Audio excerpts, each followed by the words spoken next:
ఇక్కడ ఎన్నికల రోజు పోలింగ్ రోజు పొద్దున్నే నాగార్జున సాగర్ భూభాగం మొత్తం తెలంగాణలో ఉంది. నాగార్జున సాగర్ ప్రాజెక్టు కంప్లీట్గా తెలంగాణ స్వాధీనంలో ఉంది. కనీసము శ్రీశైలం అన్న సగం వాళ్ళ చేతిలో ఉంది, సగం మన చేతిలో ఉంది. జగన్మోహన్ రెడ్డి పోలీసులు తుపాకులు వేసుకొని నాగార్జున సాగర్ డ్యామ్ మీదకి వచ్చి ప్రాజెక్టును హ్యాండ్ ఓవర్ చేసుకోరు.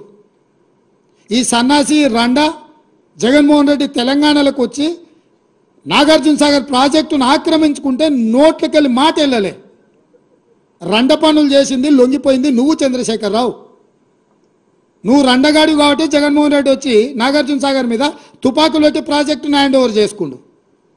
అదే కాంగ్రెస్ అధికారంలో ఉన్నప్పుడు వచ్చి చూడమను, ఇవాళ రమ్మను, వచ్చి నాగార్జున సాగర్ మీదకి రమ్మను జగన్మోహన్ రెడ్డిని. నువ్వు రండగాడివి, జగన్మోహన్ రెడ్డికి ప్రాజెక్టును తాకట్టు పెట్టి తుపాకులు తీసుకొని వచ్చి నాగార్జున సాగర్ డ్యామ్ను ఆక్రమించుకుంటే పల్లెత్తు మాట మాట్లాడలేదు. నువ్వు పోయి కేంద్ర ప్రభుత్వానికి ప్రాజెక్టులను హ్యాండ్ ఓవర్ చేయడానికి నిధులను కేటాయించినోడు నువ్వు వచ్చి మమ్మల్ని బదనాం చేస్తావా, మా మీద మాట్లాడతావా? వాస్తవాలు ఇట్లుంటే అబద్ధాలతోని అధికారం కోల్పోయిన నిరాశ నిస్పృహలతోటి ఈరోజు మమ్మల్ని బదనాం చేసే కార్యక్రమం పెట్టాను. అందుకే నేను సూటిగా ఈ ఆధారాలు మీ ముందలు చెప్పి మీ ముందర మాట్లాడితే రేవంత్ రెడ్డి సెక్రటేరియట్లో సమావేశం పెట్టి చాలా మాట్లాడిండు. ఆయన కథ ఏంది, ఆయన కమామిస్ ఏందని ఆయన మాట్లాడతాడు. అందుకే నేను సూటిగా ఈరోజు మంత్రివర్గ సమావేశం అవుతుంది. అసెంబ్లీ సమావేశాలు ఎప్పటి నుంచి ఉంటాయో సాయంత్రం వరకు మీకు చెప్తాము. అసెంబ్లీ సమావేశాలల్లో వైట్ పేపర్ ప్రాజెక్టుల మీద రిలీజ్ చేస్తాం, ప్రాజెక్టుల హ్యాండ్ ఓవర్ మీద చర్చ పెడతాం. 48 గంటలు నువ్వు కోరుకుంటే ఇంకెక్కువ కావాలన్నా తలుపులు మూద్దాం, భోజనాలు అక్కడనే పెడతాం, బట్టలు తెచ్చుకో, మేము వస్తాం. మామ అల్లుడు మీరు ఇద్దరు రాండి, లేకపోతే ఎంబడి కొడుకుని తెచ్చుకోరు, అవతల మీ బిడ్డ ఉంటే ఆమెను కూడా ఉమ్మడి సమావేశాలు పెడతాం. ఒకవేళ చర్చ చేద్దామంటే శాసన మండలి శాసనసభ ఉమ్మడి సమావేశాలు ప్రత్యేకంగా ప్రాజెక్టుల మీద జలాల మీద చర్చ పెడతాము. మాకెవ్వరు లేరు, నేను మా ఉత్తమ్ కుమార్ రెడ్డి గారు ఇద్దరమే మాట్లాడతాం. సంబంధిత శాఖ మంత్రిగా వారు మాట్లాడతారు, ముఖ్యమంత్రిగా నేను మాట్లాడతా. చంద్రశేఖరరావు, హరీష్ రావు, తారక రామారావు, కవితారావు నలుగురు మీరు ఒకరి తర్వాత ఒకరు అలచిపోకుంటే ఎంతసేపు అయినా మాట్లాడదాం, చర్చ చేద్దాం.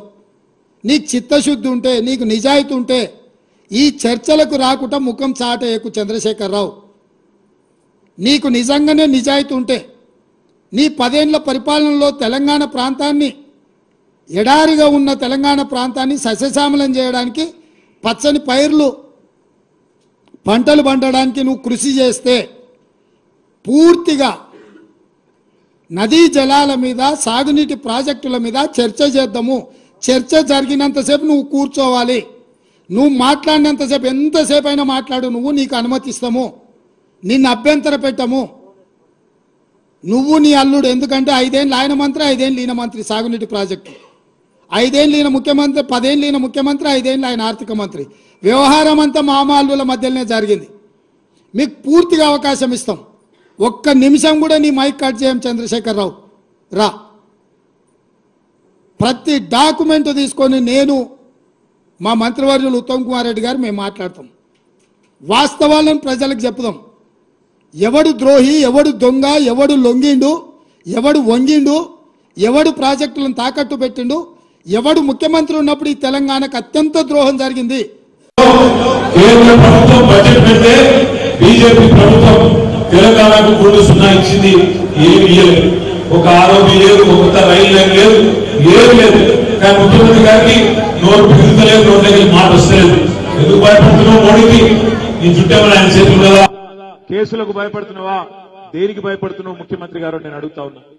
బీజేపీ మీద మాట్లాడే దమ్ము లేదు కానీ ఇక్కడికి వచ్చి మాత్రం కేసీఆర్ గారి మీద నోటికొచ్చినట్టు ముఖ్యమంత్రి అనే మాట కూడా మర్చిపోయి నోటికొచ్చిన బూతులు తిడుతా ఉన్నాడు.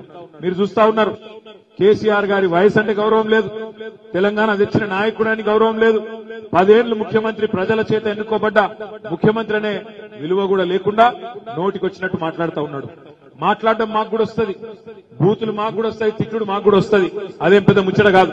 కానీ ఇవాళ నువ్వు ముఖ్యమంత్రివి, ప్రజలకిచ్చిన మాట నిలబెట్టుకో, ప్రజలకిచ్చిన హామీలు నిలబెట్టుకో. ఈ తిట్ల పురాణం బంద్ చేయి. నువ్వు బంద్ చేయకపోతే 100 రోజుల తర్వాత మేం తిట్టే తిట్లు మళ్ళా నువ్వు తట్టుకొని కూడా తట్టుకోలేవనే మాట కూడా నేను వారికి విజ్ఞప్తి చేస్తా ఉన్నా. పెద్ద పెద్ద మాటలు. అక్కడనేమో గుంపు మేస్త్రి గారేమో అట్లా మాట్లాడుతున్నాడు. ఇక్కడ మల్కాజ్గిరిలో ఓడిపోయిన ఆయన ఉక్రోషంతో ఆయన కూడా బాగా బాధలు ఉన్నాడు. ఆయన కూయించుకున్నాడు, బాధపడుతున్నాడు. ఓడిపోయినాక తట్టుకోలేక కార్పొరేటర్లకు ఫోన్ చేసుడు, బెదిరించుడు, ఇవిగుల కొడతాం అవిగుల కొడతాం. నేను మీకు మల్కాజ్గిరిలో ఉండే మా గులాబీ సైనికులకు, మల్కాజ్గిరిలో ఉండే సామాన్య ప్రజలందరికీ నేను చేసే విజ్ఞప్తి ఒకటే, మీకు ఏ కష్టం వచ్చినా తప్పకుండా మా కార్పొరేటర్లు రాజశేఖర రెడ్డి గారు మేమందరం కూడా మీ దగ్గరికి ఎక్కడికి పిలిస్తే అక్కడికి వస్తాం. ఒకవేళ అవసరం పడితే వీళ్ళ వేధింపులు ఎక్కువైతే మనకు 38 మంది ఎమ్మెల్యేలు ఉన్నారు, కేసీఆర్ గారు కాకుండా. అదే విధంగా 27 మంది ఎమ్మెల్సీలు ఉన్నాం, 31 మంది జిల్లా పరిషత్ చైర్మన్లు ఉన్నాం, రాష్ట్ర వ్యాప్తంగా డీసీసీబీ చైర్మన్లు, మొత్తంగా కింది నుంచి మీ దాకా ప్రజాప్రతినిధులు వేల సంఖ్యలో ఉన్నాం. మల్కాజ్గిరిలో మీకు ఎక్కడ ఎవరికి ఏ చిన్న నొక్కుబడ్డా, ఎవరి మీద వేధింపులైనా, ఎవరు బెదిరించినా మొత్తం దండు కట్టుకొని బస్ ఎక్కి మీ దగ్గరికే వస్తాం, అండగా నిలబడతామనే మాట కూడా నేను విజ్ఞప్తి చేస్తా ఉన్నా. భయపడవలసిన అవసరం లేదు. ఎవడో బెదిరిస్తుండని ఎవడో అధికారి ఎగురుతుండని వాళ్ళ ఇషారాల అనుగుణంగా డ్రామాలు చేస్తుండని భయపడకండి. నిన్న మొన్న కేంద్ర ప్రభుత్వం బడ్జెట్ పెట్టింది 1వ తారీఖు నాడు కేంద్ర ప్రభుత్వం బడ్జెట్ పెడితే 0 అండి. తెలంగాణకు వచ్చిన బడ్జెట్ 0 బడ్జెట్ వచ్చింది తెలంగాణకు. తెలంగాణ రాష్ట్ర ముఖ్యమంత్రి గారు 2 రోజులైతున్నా కనీసం నోరు మెదిపి మా రాష్ట్రానికి ₹1 కేంద్రం ఇవ్వలేదని మాట్లాడడం లేదు. ఎందుకోసం మాట్లాడతలేరు? దేనికోసం భయపడతా ఉన్నారు? మీరు కాదా బీజేపీకి వంత పాడుతా ఉన్నది? మీరు కాదా బీజేపీ పార్టీని రక్షిస్తా ఉన్నది? ఎందుకు ప్రజల మధ్యలోకి వచ్చి బీజేపీని ఎక్స్పోజ్ చేస్తలేరు? ఉల్టా మా మీద బండలేయడం తప్పితే ఒక్కసారన్నా రాష్ట్రం ఇంట్రెస్ట్ లో మీరు మాట్లాడారా అని చెప్పి రేవంత్ రెడ్డి గారు నేను అడుగుతా ఉన్నాను. అట్లానే ఈ రాష్ట్రంలో వీళ్ళ అధికారంలోకి వచ్చిన 60 రోజులలో దాదాపు ఒక 18-20 కొత్త నియామకాలు సృష్టించడం జరిగింది. ఆ నియామకాలన్నింటిలో ఎస్సీల వాటా ఎంత, బీసీల వాటా ఎంత ఒక్కసారి ప్రజలకు మీరు చెప్పవలసిందిగా నేను కోరుతా ఉన్నాను. అంటే మీ యొక్క పరిపాలనలో 60 రోజులు జరిగిన ఈ పాలనలో సామాజిక దృక్కోణం అనేటటువంటిది మాకు కనబడతలేదు. తెలంగాణ అంటేనే సబ్బండ వర్ణాలకు సంబంధించినటువంటి జాతి మన తెలంగాణ జాతి. అందుకే కేసీఆర్ గారు 2001లో పార్టీ పెట్టినప్పుడు ఆనాడే నిర్ణయం తీసుకున్నారు. పార్టీ ప్రతి కమిటీలో 50% బీసీలకు రిజర్వేషన్ ఉంటుందని అన్నారు. 2001 నుంచి ఇవాళ 2023 వరకు కూడా మా పార్టీలో అన్ని కమిటీలలో బీసీలకు 51% వాటా ఇస్తున్నామని సగర్వంగా మేము తెలియజేస్తా ఉన్నాం. మేము అధికారంలో ఉన్నప్పుడు 50 చైర్మన్ పోస్టులు వేస్తే 24 పోస్టులు బీసీలకు ఇచ్చినటువంటి ఘనత కేసీఆర్ గారు అని చెప్పి తెలియజేస్తా ఉన్నాం.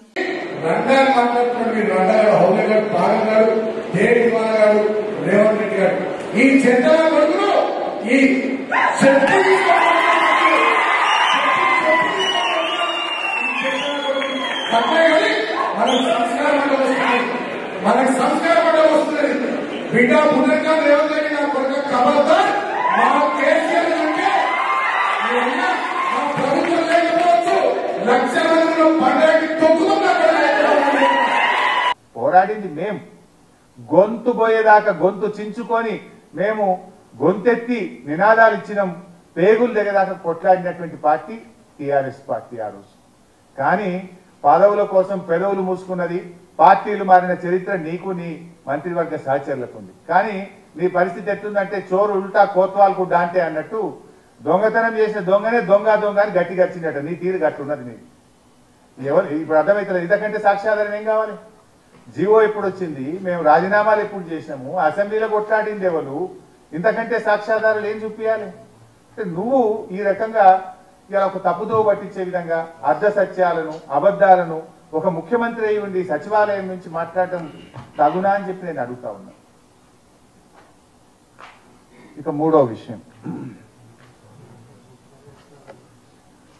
సాక్షి దినపత్రిక. అంటే అందరికీ న్యాయం చేస్తా అని చెప్పిన కదా బయట. సాక్షి, ఐ విల్ రీడ్ అవుట్.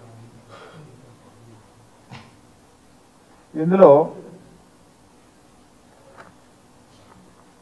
సాక్షి దినపత్రికలో ఈరోజు గత ఏడాది మే 19న జరిగిన కృష్ణా బోర్డు 17వ సమావేశంలో ప్రాజెక్టులు అప్పచెప్పేందుకు ఒప్పుకుంటూ కేసీఆర్ స్వయంగా సంతకాలు చేశాడు. ఇప్పుడే చదివాను 17వ బోర్డు మీటింగ్ మీకు. This is 17th board meeting by sir. ఇందులో సరే మొదలేమో అప్పచెప్పడానికి నిర్ణయం అయింది, దాని మీద కేసీఆర్ సంతకము పెట్టిండు అన్నాడు. సరే ఇందాక నేను చదివిన అప్పచెప్పడానికి నిర్ణయం కాలేదు. అప్పచెప్పకుండా తెలంగాణ నుంచి ఆ రోజు హాజరైనటువంటి స్పెషల్ చీఫ్ సెక్రటరీ గారు పేరా నంబర్ 17.11లో ఏం చెప్పారో చెప్పాను. నేను మళ్ళీ చదువుతాను. To this special chief secretary INCAD government of Telangana stated that they do not agree for transfer of the components of Srisailam and Nagarjuna Sagar and stressed that the matter may be referred to the Apex Council to discuss common assets and the review of Gazette notification 2842. First of all, అప్పచెప్పలేదు. ఆయన ఇంకో అబద్ధం ఏం మాట్లాడాడు? కేసీఆర్ స్వయంగా సంతకం పెట్టాడు. ఈ minutes లో ఎవరెవరు మీటింగ్ అటెండ్ అయినో కూడా ఉంటుంది బై సార్ లాస్ట్ పేజ్ లో. ఇందులో పేజ్ నంబర్ 21 ఇది list of the participants of the 17th meeting of Krishna river management board held on 10th May 2023. ఇందులో ఎవరు అటెండ్ అయ్యారు? KRMBకి వెళ్ళి Nandakumar chairman, Raipur member secretary, ఇట్లా ఒక 29 మంది KRMB పేర్లు ఉన్నాయి. Government of Andhra Pradesh Shashibhushan IAS, Narayana Reddy 12 పేర్లు ఇంజనీర్లు అయి ఉన్నాయి.